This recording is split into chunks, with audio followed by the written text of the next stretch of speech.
Voice of media या संस्थेचे प्रदेश अध्यक्ष अनिल मस्केजी, मंचावर उपस्थित श्रीकांत भारतीजी, विधान परिषद आमचे आमदार आणि माझे मित्र विजयजी बाविस्कर, ते आमचे जळगावचेच असल्यामुळे आणि सोबत शिकलेलो मैत्री आणि आपण सगळे हाऊस ऑफ मीडियाचे सदस्य आणि ज्यांनी ही संस्था निर्माण केली, स्थापन केली, सुरुवात केली, जिथे शून्य होतं आणि आता त्या शून्यातून त्यांनी काय निर्माण केलंय आपल्या सगळ्यांच्या समोर आहे. त्या बाबतीत मी बोलणार नाही, कारण एका ठिकाणावरून सुरू झाली राज्य आपलं भारतवर्ष, तिथून जगाच्या पाठीवर वेगवेगळ्या देशांमध्ये सुद्धा ही संस्था पुढे पुढे जाते आणि या संस्थेचं हे तिथलं अधिवेशन जळगावच्या आपल्या जैन हिलच्या प्रांगणात आपण भरवलं आणि त्याच्यासाठी आपण इथे सगळे उपस्थित झाला, त्याबद्दल मी आपल्या सगळ्यांचे आभार व्यक्त करतो आणि सगळ्यांचं इथे मी स्वागतही करतो. आत्ताच आपण श्रीकांतजीचं अभ्यासपूर्ण आणि सगळ्याच गोष्टींना त्यांनी हात घालून आपल्या समोर विषय मांडलेले आहेत. त्याच्यामुळे त्या सगळ्या विषयांवर आणि त्यांनी मला वाटतं मी यायच्या अगोदरही काही बोलले असतील, परंतु मी आल्यानंतर काही गोष्टी मी बोलणार होतो तेही त्यांनी मांडलेल्या आहेत. त्याच्यामुळे त्याच्यावर मी आता परत बोलणार नाही, परंतु त्यांना ऐकण्याचा माझं पहिल्यांदा मला हे मिळालंय आणि खूपच चांगलं, म्हणजे ऐकत राहावं. अजून ते अर्धा तासही बोलले असते तरी ऐकण्यासारखं होतं आणि मुद्देसूद होतं आणि एक संघटना कशी कायम राहायला पाहिजे, जी सुरुवात झाली आहे तिला परत कधी मरण येऊ नये या पद्धतीने त्यांनी आपल्या समोर विषय मांडलेले आहेत आणि शेतकरी संघटनेबद्दलही त्यांनी मांडलं. शेतकरी संघटनेचं काम मी जाऊन बघितलंय, कारण मी जेव्हा कंपनीत काम सुरुवात केली 1982ला, त्यावेळेला शेतकरी संघटना खूप जोरात काम करत होती आणि शरदराव जोशींबरोबर 2-3 वेळा माझं त्यावेळेला कॉन्टॅक्टही आला आणि जळगावमध्ये शेतकरी संघटनेमार्फत त्यावेळेचा जो मेळावा घेतला होता तो आम्ही ऑर्गनाईज केला होता. जैन इरिगेशन आणि शेतकरी संघटनेने मिळून ते केलं होतं. ठिबक सिंचन विषय त्यावेळेला नुकताच सुरू झाला होता 1987 मध्ये. त्या संघटनेचं पुढे काय झालं आपल्या सगळ्यांसोबत आहे आणि त्यावेळेला शरद जोशींबरोबर अनिल गोटे हे प्रमुख, म्हणजे नेक्स्ट टू शरद जोशीजी ते होते. जे झालं ते झालं, का झालं ते त्यांनी आपल्यासमोर मांडलंय. आपण प्रवाहाच्या विरोधातही काही लोक फार मोठं काम करत असतात आणि पत्रकार बंधू आणि भगिनी जर आपण म्हटलं तर त्याच्यातले 50%च्या वर हे सगळे प्रवाहाच्या विरोधात राहून त्यांचं मार्गक्रमण करत असतात आणि ते आपल्या समोर म्हणजे जनतेसमोर जे खरं होतं आहे, खरं घडतं आहे किंवा चुकीचं घडतं आहे हे सगळं मांडण्याचं जी हिंमत दाखवतात त्याला आपण प्रवाहाच्या विरोधात ते आहात असं म्हणतो. कारण प्रवाह जेव्हा चालू असतो त्याच्यात सगळे उड्या मारण्यासाठी तयार असतात, पण प्रवाहात राहून सुद्धा चांगलं काम करून दाखवणं हे आपल्याला शक्य आहे. शक्य नाही असं मुळीच नाहीये. म्हणून प्रवाहात राहिलो आहे म्हणून आपण मग लिहू शकत नाही, बोलू शकत नाही किंवा मांडू शकत नाही असं होऊ शकत नाही. त्याचप्रमाणे ध्येय उद्दिष्टांसाठी जे लोक जीवाचं रान करतात त्यांना काळ प्रणाम करतो, इतिहास त्याची नोंद घेतो आणि शिलान्यासावर त्याच्या कर्तृत्वाची अमिट मोहर उमटते आणि ती कधी कोणालाही मिटवता येत नाही. याच्यातनं मी म्हणेन की संदीपजी काळेंनी जी सुरुवात केली आहे आणि आज त्याची वाटचाल 4 वर्षामध्ये जिथपर्यंत पोहोचली आहे ते निश्चितच एक ऐतिहासिक काम त्यांनी सुरुवात केल्यानंतर आपल्या सारख्या सगळ्यांनी ती पुढे नेलेली आहे आणि ती एक काळावर ते प्रमाण राहणार आहे आणि शिलान्यासावर त्याचं अवीट आणि कर्तृत्वाची अमिट मोहर उमटलेली आहे आणि ती परमनंट राहील अशी त्यांच्या कामावरून खात्री वाटते. परंतु त्याच्यासाठी काय होऊ शकतं किंवा काय येणाऱ्या या सगळ्या वातावरणात आपल्याला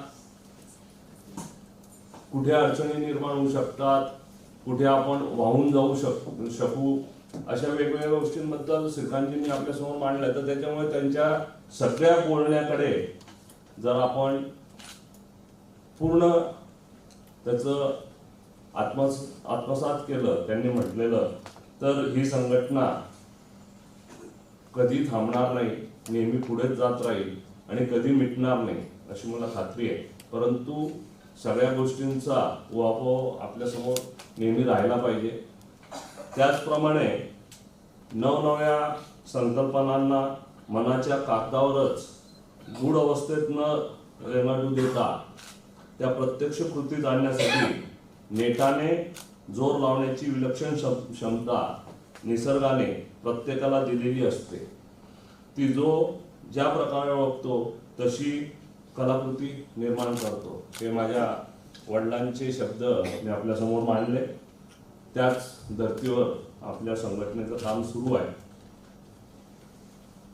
एक आमचं प्रत्येक संघटनेचं एक विजन असतं, गोल असतो, क्रेडो असतो. जसं आमच्या कंपनीचं विजन वडिलांनी दिलेलं आहे, leave this world better than you found it.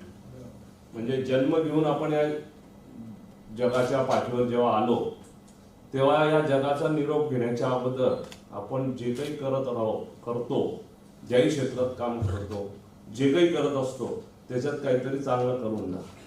आणि तेच ध्येय किंवा तेच विजन घेऊन संदीपजी काळेंनी याची सुरुवात केलेली आहे आणि ते सगळ्यांना पुढे घेऊन जाण्याचं कर्तव्य तुमच्या सगळ्यांचं आहे. म्हणून leave this world better than you found it हे सगळ्यांना लागू आहे. हे आमच्या कंपनीचं विजन असलं, मिशन असलं तरी ते सगळ्यांसाठी लागू आहे.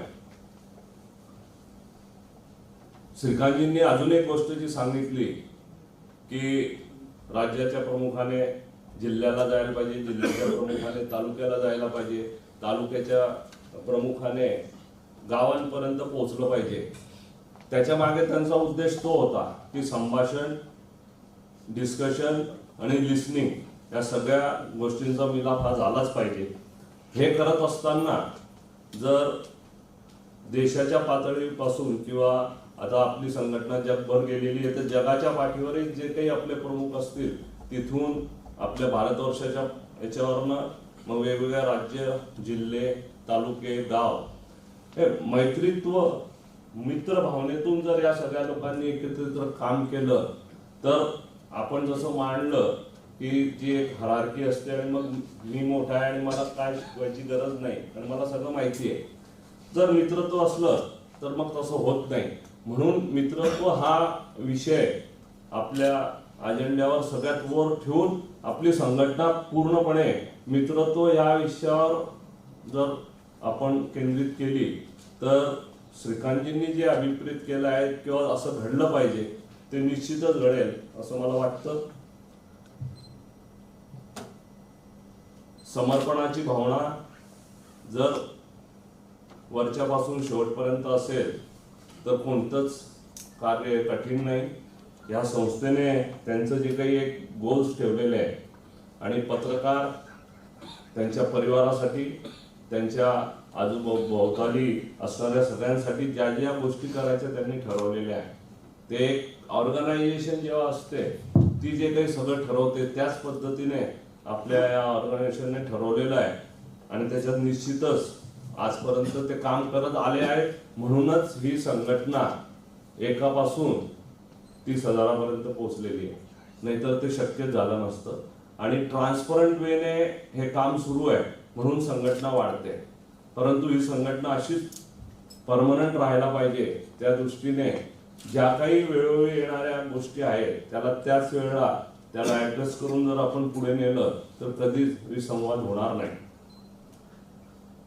परवा जसं श्रीकांतजींनी सांगितलं की जगातील सगळ्यात मोठी ऑर्गनायझेशन, सेवाभावी ऑर्गनायझेशन खूप आहेत, वेगवेगळ्या प्रकारचे ऑर्गनायझेशन असतात, परंतु सेवाभावी ऑर्गनायझेशन म्हणून आपल्याला राष्ट्रीय स्वयंसेवक संघ आणि त्यांचे जे काही सगळे मेंबर्स आहेत त्या सगळ्यांवर ज्या पद्धतीने एक प्रभाव आहे किंवा त्यांचं कामकाज चालतं त्याच्याबद्दल दोन गोष्टी मी सांगेल.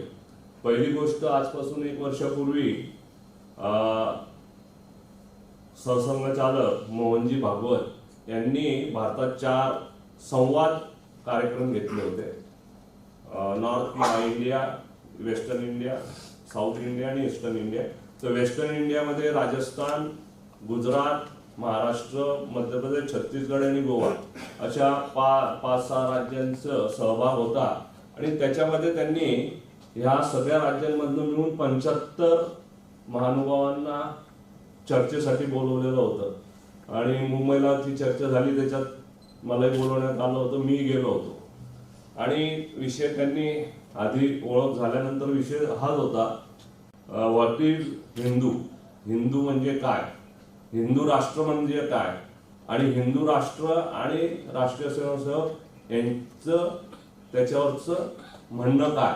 आणि समोरचे ज्यांना ह्या जे RSS शी संबंधित नाही पण त्यांच्यासाठी हे समजून घेण्यासाठी त्यांनी तो विषय मांडला. खूप चांगल्या पद्धतीने त्यांनी तो विषय समजून सांगितला आणि ज्या काही गोष्टी प्रत्येकाच्या मनात असतात त्याच्याबद्दल खूप चांगल्या पद्धतीने त्याचा खुलासा आम्हाला सगळ्यांना झाला. त्याच्यानंतर मी एक विषय मांडला प्रश्न उत्तराच्या याच्यात. मी प्रश्न केला होता की भारतात आधी 2 ऑर्गनायझेशन होत्या ज्या कार्यकर्त्यांच्या फॅक्टरी ज्याला आपण म्हणू, जसं आपण म्हटलं तसं कार्यकर्त्यांची फॅक्टरी, त्या 2 संघटनांना नेहमी पुढे यायच्या. एक राष्ट्रीय सेवा दल आणि दुसरं राष्ट्रीय स्वयंसेवक संघ. राष्ट्रीय सेवा दल आता कार्यरत नाही, फक्त राष्ट्रीय स्वयंसेवक संघ आहे आणि त्याच्यामधनं अजूनही कार्यकर्ते रोज निर्माण होत असतात आणि ते कार्यकर्त्यांची कार्यपद्धती ही जवळून मी पण बघितली आहे. आणि त्याच्यातूनच मी विषय मांडला की मी RSS शी संबंधित नाही, मी किंवा त्याचा मेंबर नाही, परंतु त्यांचं कामकाज बघितल्यानंतर जळगावमध्ये मला हॉस्पिटल ओपन करायचं आहे, जमीन मी देणार, बिल्डिंग मी बांधेल, इक्विपमेंट मी आणेल, परंतु ते सगळं चालवण्यासाठी जे सेवाभावी वृत्तीचे जे सगळे लोक पाहिजे, म्हणजे तो कंपाऊंडर पासून डॉक्टरांपर्यंत किंवा अकाउंटिंग विभाग असं ते जे अदर दॅन मेडिकल जे काही विषय असतील ते सगळं सांभाळण्यासाठी जर असे आम्हाला लोक पाहिजे तसे मिळत नाही, त्याच्यामुळे मग हे चालू करायचं, ती हिंमत करायची. कारण आम्ही आमचं काम रोज करत राहणार, पण हे काम करण्यासाठी त्या क्षेत्रातली जाणकार मंडळी पाहिजे. तेव्हा त्यांनी मला सांगितलं की तुमचं म्हणणं बरोबर आहे. 1-2 वर्षापूर्वीपर्यंत म्हणजे 1.5 वर्षापूर्वीपर्यंत RSS फक्त RSS शी संबंधित ज्या काही ऑर्गनायझेशन आहेत किंवा संस्था आहेत त्याच्यामध्ये काम करत होते किंवा आपलं जे कार्यकर्ते ते तिथे यायचे. परंतु 1.5 वर्षापूर्वी आम्ही ठरवलं आहे की राष्ट्रप्रेम, राष्ट्रभक्ती आणि ज्याला समाजासाठी काही करणं वाटतंय, समाजाचं आपण देणं लागतो, आपण समाजाकडनं रोज एवढं घेतो, त्याच्यासमोर खूप काही जास्त पटीने देण्याची वेळ असते. ती देण्यासाठी ज्या ऑर्गनायझेशन या भारतात काम करत असतील त्यांना आपण सहकार्य केलं पाहिजे. ते RSSचा विचार घेऊन चालणारे असो किंवा नसो, हा विषय बाजूला ठेवून चांगलं काम करण्यासाठी कार्यकर्ते त्यांच्यासाठी सुद्धा आपण उपलब्ध करून दिले पाहिजे. म्हणजे हा विषय जो आहे कार्यकर्ता, ही संघटना उभी राहिली आहे. आपण सगळे 30,000 मेंबर झालो, म्हणजे सगळे कार्यकर्ते या संघटनेने निर्माण केले आणि त्यांचा विषय त्यांच्या पत्रकारितेतील सगळ्या लोकांसाठी असला तरी तो खूप मोठ्या प्रमाणावर होऊ शकतो अशी मला खात्री. म्हणून कार्यकर्त्यांच्या बद्दल एक विषय त्यांनी मांडला, त्याला मी इलॉबरेट केला फक्त. आणि परवाची मला माझं पूर्वसंचित किंवा पूर्वजन्मीचं काही मी पूर्वजन्म असेल त्यावेळेला काही थोडंफार पुण्य शिल्लक राहिलं असेल, त्याच्या हिशोबाने मला सुद्धा परवा अयोध्येला त्या प्राणप्रतिष्ठा सोहळ्याला जाण्याचा योग आला. हे माझं भाग्य होतं. तिथे गेल्यानंतर लखनौला मी थांबलो होतो. लखनौ ते अयोध्या हा सकाळी 6:30 वाजेपासून मी प्रवास सुरू केला. ठिकठिकाणी सगळीकडे दिवाळीसारखं पूर्णपणे वातावरण होतं. ठिकठिकाणी चेकपोस्ट होते. 6 चेकपोस्ट मला अयोध्येपर्यंत लागले. परंतु प्रत्येक ठिकाणी जेवढ्या आपुलकीने, जेवढ्या विनयतेने सिक्युरिटी फोर्सने आम्हाला तिथे थांबवलं. गाडी थांबली, त्यांनी पास बघितली, पास खाली केला, त्यांनी विचारलं आणि प्रत्येकाने हात जोडून आम्हाला नमस्कार केला की सब बराबर है, आप आगे जा सकते. हे सिक्युरिटीकडनं आपण जे काही बघतो कधी अपेक्षित नसतं, परंतु ते एक वेगळा अनुभव मी घेतला. म्हणजे माझ्याबरोबर गुरुमाऊली दिंडोरीचे मोरे काकाही होते, तर माझ्यासोबत मी त्यांना घेऊन जात होतो. आणि अयोध्येला पोहोचल्यानंतर तर एक वातावरण संपूर्णपणे वेगळंच होतं. आणि पहिला चौक लखनौवरून अयोध्येत पोहोचताना जो सगळ्यात मोठं सर्कल लागलं ते लता मंगेशकरांच्या नावाने त्यांनी डेव्हलप केलंय आणि खूप मोठा तंबोरा तिथे लावलेला. आणि तिथे लता मंगेशकरांनी गायलेली भजनं आणि गाण्यांचं रेकॉर्ड सुरू होतं. त्या चौकामध्ये सगळीकडनं तेच वातावरण होतं. दुतर्फा लोक उभे होते. सकाळी 8:15ला पोहोचलो आम्ही. मेन गेटला उतरल्यानंतर त्यांनी दिलेला पास आणि आपला आधार कार्ड या दोघांचं स्कॅनिंग झालं आणि तुम्ही पुढे गेला. पुढे गेल्यानंतर अजून एक पूर्ण चेकिंग झालं आणि तिथून पुढे गेला. तिथून सगळे कोणीच VIP नव्हतं. फ्रॉम दॅट स्पॉट संत महंत VVIP मध्ये आपण अंबानी पकडू सगळ्यात मोठे, तिथपासून शेवटपर्यंत सगळे एकसारखे होते. कोणालाही वेगवेगळ्या पद्धतीने तिथे ट्रीटमेंट दिली जात नव्हती. एकच ट्रीटमेंट होती सगळ्यांना. आणि वातावरण तर एकदम भारावलेलंच होतं. आणि तिथे सुद्धा ज्या विनयतेने सगळ्या कार्यकर्त्यांनी काम केलं, कोणतंही तिथे प्रोफेशनलिझम नव्हतं. सगळं होऊन काम करण्याची पद्धत होती. आणि सगळ्यात मला मोठी गोष्ट किंवा भावली तिथे गेल्यानंतर मंदिरात प्रवेश करायच्या अगोदर बूट काढायचे होते आणि 8 झोन केलेले होते बसायचे. माझा नंबर 4 नंबर झोन मध्ये बसायचा होता आणि त्याचं सगळं ठेवण्यासाठी त्यांनी वेगळी जागा केलेली होती. मी तिथे गेलो आणि मी बूट काढण्यासाठी माझी अंगणी त्या बुटाजवळ नेली, लावली. त्या कार्यकर्त्याने मला सांगितलं बूट तुम्ही काढायचे नाहीये, कारण तुम्ही मंदिरात प्रवेश करणार आहात तर तुमचे हात खराब झाले नाही पाहिजे. आणि त्याने जे काही माझं लागलं त्याने स्प्रे मारून मला हात पुसायला लावला. बूट त्याने काढले, काढून त्याने थैलीत ठेवले. थैलीत ठेवून त्याने ते रॅक मध्ये ठेवले. आणि फक्त जाताना नाही, परत रिटर्न मध्ये संध्याकाळी 5:30ला जेव्हा बाहेर पडायचं सेम प्रोसिजर त्यांनी अडॉप्ट केली. आणि ते कार्यकर्ते होते, प्रोफेशनल नाही. म्हणजे कोणाला रोजंदारीवर पैसे दिले आणि त्याला कामाला लावलं तसं एकही नव्हतं.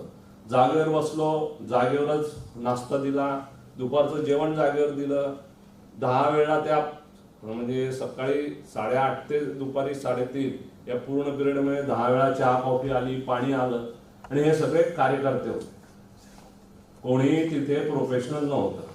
आणि ते ज्या पद्धतीने म्हणजे मी एवढ्यासाठी हा विषय इथे मांडला की कार्यकर्ता म्हटला आणि जेव्हा तो पूर्णपणे समर्पण भावनेने आणि आपण काहीतरी देणं लागतो समाजाला ह्या भावनेतनं जेव्हा तो काम करतो तेव्हाच तो असं करू शकतो. दुसऱ्याचे बूट काढणे आणि ते थैलीत ठेवणे आपण आपल्या घरात सुद्धा करत नाही. आपण आपल्या घरातले लोकांचे बूट आपण उचलणार, पण ते तिथे होत होतं. ते खूप वेगळंच मला ते अनुभव तिथे घेता आला. बाकीच्या भरपूर गोष्टी आहेत, सगळं वेगळ्या पद्धतीने ते सगळं झालं. पण समर्पण, संघटन, मित्र भावना आणि देवत्व, म्हणजे आपण ज्याला अतिथी देव भव हे जे काही म्हणतो त्या पद्धतीने सगळं होतं. आपली संघटना व्हॉइस ऑफ मीडिया ह्या सगळ्या याच्यातून कामकाज करत आज इथे पोचलेली आहे आणि ती पूर्णपणे याच्या पुढेही याच पद्धतीने चालत राहील. किंबहुना जिथे जिथे चुका, एवढं काम करत असताना चुका होणार, पण त्या चुका वेळेवर समजून आपण जर त्या सुधारणा केल्या आणि येणारं नवीन जग किंवा नवीन काळ, जसं पंतप्रधान मोदीजींनी सांगितलं की आता नवीन एक काळ संपला, आता अजून एक नवीन काळ पुढे येतोय आपल्या सगळ्यांसाठी, तर त्या काळाला सोबत राहून आपली संघटना आपल्याला पुढे न्यायची आहे. तर वेगवेगळ्या वेळेला या संघटनेमध्ये खूप चांगलं काम आपल्या सगळ्यांच्या हातून घडेल अशी खात्री आहे. आणि ह्या संघटनेचं राष्ट्रीय अधिवेशन सुद्धा त्यांनी इथे जैनला घ्यावं, जेणेकरून आपण करत असलेले कामं आणि त्या कामातून इथेही जे काही आपण शेती आणि शेतकरी याच्यासाठी जे काही काम करतोय ते एक वेगळ्या पद्धतीचं काम आहे. आता गेल्या महिन्याभरातच 35,000 शेतकऱ्यांनी इथे व्हिजिट केली आणि हायटेक ॲग्रिकल्चरचा ओंकार, म्हणजे आधुनिक शेतीचा ओंकार हा विषय घेऊन प्रात्यक्षिक सगळं त्यांना दाखवण्यात आली. म्हणून आपण जो एक अजून मुद्दा मांडला की बोलणं व्हायला पाहिजे, संवाद व्हायला पाहिजे, तो हा आमचा कार्यक्रम तोच होता, संवाद. तिथे पेपर किंवा नुसतं लेखी कुठे पुस्तकं पाठवून द्यायची, त्याच्याऐवजी प्रात्यक्षिक करा, संवाद करा. आणि त्याचं खूप चांगले रिझल्ट आम्ही स्वतः अनुभवले ॲज अ ऑर्गनायझेशन. आणि यावेळेला अजून एक म्हणजे तुमच्यासाठी की त्या 35,000मध्ये जवळजवळ 30% महिला आल्या आणि त्या स्वतः शेतीत काम करत होत्या किंवा शेतीला त्या लीड करत होत्या घरातून. अशा महिला आल्या, शिकलेल्याही आल्या, म्हणजे इंजिनियर झालेल्या, बीटेक झालेल्या, ॲग्रिकल्चरमध्ये अशा महिला आल्या. आणि जवळजवळ 15% यंग जनरेशनची मुलं होती जी आता स्वतः शेती करतात. म्हणजे आपण म्हणतो की शेतीत येऊ नये, आणि एक शेतकरी जळगाव जिल्ह्याचा 3-3 कोटी रुपये कमवतो केळीमध्ये. जर तुम्ही त्यांचा जाऊन अभ्यास केला तर तुम्हाला कळेल. पण त्यांची राहणी, त्यांचं जीवन जसं आहे तसंच आहे. त्यांनी बंगले बनवले त्यांच्या गावात, पण ते खालीच बसून जेवण, डायनिंग टेबल आहे. आणि त्याचा अनुभव मी स्वतः घेतला. तो म्हणे माझा मुलगा तुमच्याबरोबर डायनिंग टेबलला बसेल पण मी खालीच बसेल. अशा पद्धतीने ते आपण जेव्हाही येतात, आपले डोळे कान हे सगळे जर उघडे असतील आणि उघडे ठेवून जर आपण फिरलो, वागलो, बघितलं तर जग आपल्याला वेगवेगळ्या पद्धतीने अनुभवायला मिळतो. मला आज इथे आपण बोलवलं आणि व्हॉइस ऑफ मीडियाचं आपण आजचं अधिवेशन त्याचं उद्घाटन माझ्या हातून आपण केलं. आणि मला श्रीकांत भाकरेंचंही ऐकायला मिळालं. विजयराव आता बोलतील तेही थोडं ऐकायला मिळेलच, परंतु आपल्या सगळ्यांसोबत इथे येऊन आणि समजून घेतलं त्याबद्दल आणि माझे 2 शब्द आपण ऐकले त्याबद्दल मी आपले आभार व्यक्त करतो. शेवटच्या एका लाईनने संपवतो. धारणेला प्रामाणिक राहून जे जगतात तेच उज्ज्वल इतिहास निर्माण करतात. जय हिंद, जय महाराष्ट्र.